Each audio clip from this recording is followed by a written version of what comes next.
Setelah kita mengetahui tentang hakikat kematian yang semacam itu, sekarang mungkin kita bertanya, apakah malaikat maut punya delegasi, punya utusan, punya tanda-tanda yang menjadi utusan dia sebelum malaikat maut itu menjemput kita? Maka sesungguhnya diterangkan bahwasanya sebelum kematian itu Allah sebenarnya sudah memberikan banyak peringatan-peringatan sebelum datangnya kematian ketika betul-betul menjemput kita. Allah itu penuh rahmat, makanya ketika Allah memiliki rahmat yang sangat sempurna, maka Allah itu selalu mengirimkan peringatan sebelum malaikat maut itu nanti datang. Peringatan itu tidak bisa dirasakan kecuali orang yang hatinya bersih, sehingga dia sudah mulai merasakan tanda-tanda sebelum malaikat maut itu datang. Tentunya tanda-tanda di sini bukan tanda-tanda sebagaimana kita memahami tandanya kemudian dia sudah mau mati. Tidak, ada tanda-tanda umum yang kita merasa itu tanda biasa, padahal itu sebenarnya adalah tanda-tanda kematian. Apa saja itu? Maka sebelum kita membahas itu, mana dalilnya Ustaz bahwasanya malaikat maut sebelum datang telah mengirimkan delegasi-delegasi yang menjadi tanda bahwasanya dia sudah mulai mendekati kematian, ada peringatan. Maka kemudian disampaikan di dalam surat Fatir ayat yang ke-37, Allah menyampaikan, awalam nu'ammirkum ma yatadakkaru fihi man tadakkara wa ja'akumun nadir.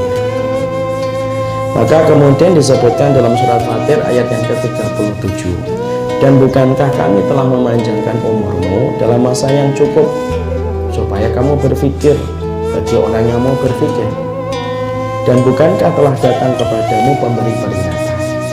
Di sini Allah menyampaikan Allah itu selalu memberikan peringatan sebelum kematian itu datang, supaya kita mengambil bekal sebelum lonceng kematian itu betul-betul datang pada kehidupan kita. Walaupun peringatan itu tidak sebagaimana peringatan dalam bentuk hitungan angka, oh tinggal 3 hari lagi kamu mati, ya gitu, tapi umum. Mungkin ada yang bertanya, Ustaz, kenapa Allah tidak memberitahu ajal kita? Ibu tahu kenapa Allah itu merahasiakan ajal kepada manusia? Justru karena cintanya Allah kepada manusia dan rahmatnya Allah kepada manusia. Karena kalau manusia diberitahu bagaimana ajalnya, manusia tidak akan ada yang bisa menikmati kehidupannya kalau dia ketahuan kapan dia akan meninggal dunia. Kenapa nggak makan soto, Mbak? Iya, tinggal 4 hari lagi, Dik, saya, Dik. Susah dia. Kenapa kemudian kamu kok dijual mobilnya semua? Ya sudah tidak ada faedahnya. Oh, 7 hari lagi saya meninggal. Ya Allah, hati-hati ya Mbak nanti di perjalanan. Nanti orang tidak akan tersenyum. Dan banyak orang yang stres. Mungkin rumah sakit jiwa penuh. Karena banyak orang yang stres ketika memikirkan ajalnya tinggal sebentar lagi. Karena Allah sayang, Allah tidak ingin mengambil kenikmatan dan senyuman pada wajah kita. Allah berikan senyuman, Allah rahasiakan ajal, kamu tinggal persiapan aja secara umum supaya kamu tidak perlu ketakutan sepanjang hidupmu. Itu loh, ya umum. Allah itu kalau ingin supaya kita takut kepadanya, itu Allah tidak minta terus-terusan. Takut sama Allah itu tidak terus-menerus. Kalau Allah itu ingin kita takut, Allah jadikan ajal kita diketahui. Itu manusia tidak ada yang pengen senang-senang, ya atau tidak? Allah itu ingin supaya kita dominasi harinya lebih banyak takut sama Allah. Itu sudah cukup untuk mendapatkan rahmatnya Allah. Karena saking rahmatnya Allah kepada kita, makanya itu yang menjadikan kita paham. Ternyata semua perbuatan yang Allah lakukan kepada manusia itu menunjukkan kasih sayang Allah yang tiada batas. Betul kata Imam Ibnu Qayyim, kalaulah setiap manusia tahu bagaimana cara Allah itu mengatur hidupnya dia, pasti meleleh hatinya karena dia cinta betul kepada Allah yang sempurna mengatur hidupnya dia.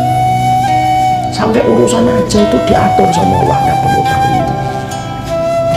Sampai segitunya, detail, rapi semua ciptanya Allah. Dari itu semuanya menunjukkan sayang Allah yang begitu besar kepada kita. Sekarang kita buka 94. Terus peringatan-peringatan Allah itu apa saja, Ustaz? Peringatan-peringatan Allah itu tentunya berbagai macam keterangan. Ada macam-macam.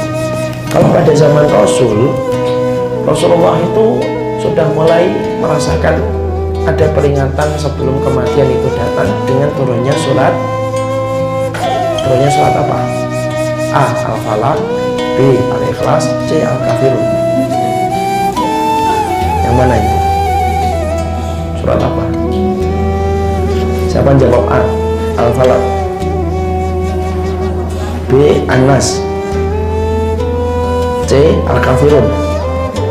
Siapa jawab A? Siapa jawab B? Siapa jawab C? Masya Allah. Kayak gini nih yang membuat saya libur 7 bulan.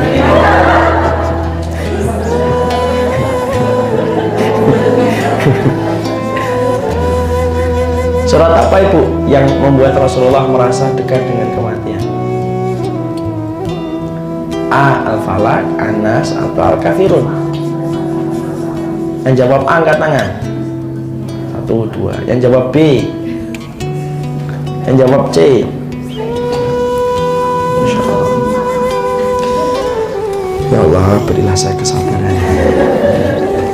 Yang jawab A salah. Yang jawab B salah. Yang menjawab C salah. Jawabannya yang benar itu surat An-Nasr. Sudah kita bahas di tafsir surat An-Nasr. Oh iya. Loh kok bisa Ustaz surat An-Nasr itu menjadi tanda dekatnya Rasulullah dengan kematian? Ibu perhatikan ayat yang pertama. Apa ayat yang pertama surat An-Nasr? Idza jaa nasrullahi wal fath. Apa artinya? Apabila telah datang pertolongan Allah dan kemenangan. Kalau nabinya sudah dikasih kemenangan, dikasih pertolongan, setelah itu menang. Berarti tugas nabinya selesai atau belum selesai? Selesai. Kalau sudah selesai berarti kalau nabinya sudah selesai melaksanakan tugas dari Rabbnya. Kalau nabinya sudah selesai melaksanakan tugas dari Rabbnya, maka nabinya ngapain? Balik kepada Allah atau tidak? Balik kepada Allah. Makanya ketika turun surat An-Nasr, perhatikan jawaban Nabi. Lihat ilayya nafsi. Lonceng kematian telah diperdengarkan ke telingaku. Tapi Nabi tidak tahu kapan beliau akan meninggal dunia. Cuma Nabi sudah merasa. Jadi artinya bahwasanya ketika membahas tentang peringatan sebelum kematian bukan berarti manusia itu tahu detailnya kapan meninggal. Tidak. Karena tidak ada yang tahu kapan detailnya akan meninggal dunia. Makanya saya masih ingatkan Ibu, dulu saya pernah ngomong, nggak ada manusia yang tahu kapan meninggal dunia, itu nggak ada. Makanya kalau orang masyarakat kita suka ngomong, oh kemarin dia itu pengen makan bebek, itu ternyata bebek yang terakhir kali dia minta, karena hari ini meninggal dunia. Ya Allah, nyesel minta bebek yang terakhir nggak saya berikan. Kasihan banget di kuburan, emang di kuburan mikir bebek. Kan kadang-kadang gitu. Kalau saya meninggal nanti malam, maka tadi sore saya misalkan ngomong, wah kalau ada gorengan enak nih jajan, misal. Batuk itu contoh, saya lagi batuk, tidak gorengan. Yang rebusan saya. Maka kemudian saya ngomong, wah kalau ada gorengan enak nih. Ternyata malah meninggal, jangan nggak usah dikaitkan. Oh, Ustaz itulah gorengan terakhir kalian. Nggak usah gitu. Malu saya nanti balik sama Allah kalau ada jemaah saya gitu. Karena kemudian tidak ada yang tahu kapan orang meninggal dunia. Nah itu Ustaz ada katanya 40 hari sebelum orang itu meninggal dunia itu enggak ada Ibu. Kalau Ibu kemudian ngerasa 40 hari sebelum meninggal dunia, kira-kira Ibu bisa ketawa enggak sih? Nggak bisa ketawa. Kenapa orang yang mau meninggal dunia itu masih senyum?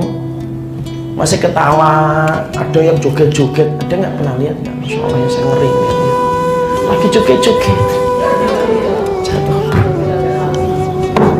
Kalau memang hadis bahwasanya sebelum 40 hari dia itu merasakan kematian, mungkin nggak joget-joget.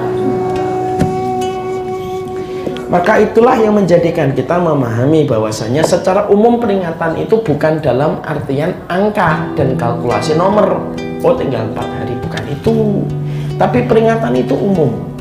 Makanya peringatan itu apa saja? Nah, kita lihat dalam keterangan.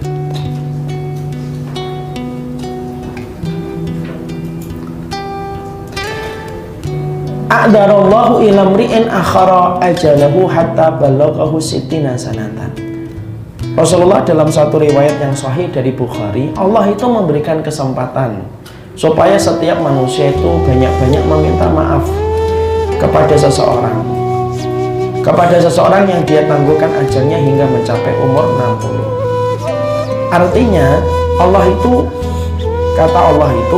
kata a'darallahu fi amri, Allah itu sangat memberikan kesempatan meminta maaf. Artinya memberi kesempatan meminta maaf seluas-luasnya kepada hambanya. Makanya ketika Allah itu memanjangkan umur kita, itu sebenarnya merupakan peringatan kematian. Kalau Allah sudah memberikan kepadamu umur, berarti kamu harus tahu tanda dipanjangkan umurmu itu berarti dekatnya peringatan untuk menuju kepada kematian. Makanya itu termasuk tanda. Jadi kalau kita hari ini antum berapa Ustaz? 39. Itu berarti sudah tanda. Kamu sudah dipanjangkan 39 loh. Berarti kalau kamu sudah dipanjangkan umurnya, berarti itu peringatan sebelum kematian. Kenapa? Karena nanti Allah akan berkata, bukankah aku sudah panjangkan umurmu ketika di dunia? Itu peringatan. Makanya kalau kita akhirnya mengkaitkan dengan ini, makanya sebenarnya ulang tahun itu sebenarnya nggak masuk akal gitu. Karena ulang tahun itu kalau kita pikir secara adat, secara syariat, dua-duanya mari kita merenung, hatinya harus bersih ya. Jangan marah dulu. Kalau kita melihat ulang tahun itu secara akal, apa yang kita rayakan ketika Allah panjangkan umur itu, kita sebenarnya sedang mendekati kematian. Yang dirayakan apa? Kalau kita mengatakan merayakan kenikmatan, bukankah merayakan kenikmatan itu dengan ketaatan? Kalau kita merayakan lahirnya kita, bukankah lahirnya kita sampai umur kita sampai lahirnya kita sampai sekarang ketika memperingati berarti dekatnya kita dengan kematian? Secara akal tuh tidak masuk Ibu. Dan itu yang akan menjadikan kita, kenapa ulang tahun itu merupakan kultur dari bangsa-bangsa kafir? Karena orang kafir itu pengen hidup 1000 tahun. Kalau mereka bisa minta 1000 tahun, mereka minta 1000 tahun. Makanya setiap ada momen kelahiran itu sebenarnya itu cita-cita mustahilnya mereka. Kami itu pengen hidupnya lama, makanya umur saya baru 39. Kalau orang yang beriman memandang umur itu beda sama orang kafir. Orang beriman ketika melihat Ustaz umurnya berapa? 39. Berarti kalau umurmu 39, berarti Allah sudah ngasih kepada kamu peringatan. Allah panjangkan umurmu, berarti harus siap untuk meninggal dunia. Itu secara logika itu tidak masuk kalau ada orang memiliki ulang tahun. Belum lagi niup lilin dan lain sebagainya. Lilinnya disesuaikan dengan jumlah umurnya kita. Ya kalau cuma anak kita 17 tahun masih mendingan.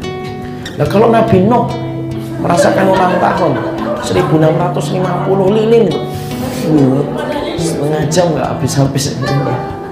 Makanya kalau kita mampu tinggalkan. Kalau saudara saya masih menjalankan itu pelan-pelan, diingatkan dengan cara yang baik, didoakan di tengah malam. Jangan semangatnya itu nyalahin tok, semangatnya itu mencela malam, tapi tidak pernah membawa lentera. Kita tidak butuh orang yang mencela malam, mencela gelap tapi tidak membawa lentera.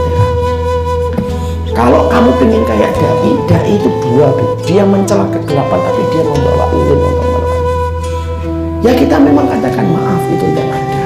Terus gimana? Nah, kita sampaikan kegiatannya lebih bermanfaat.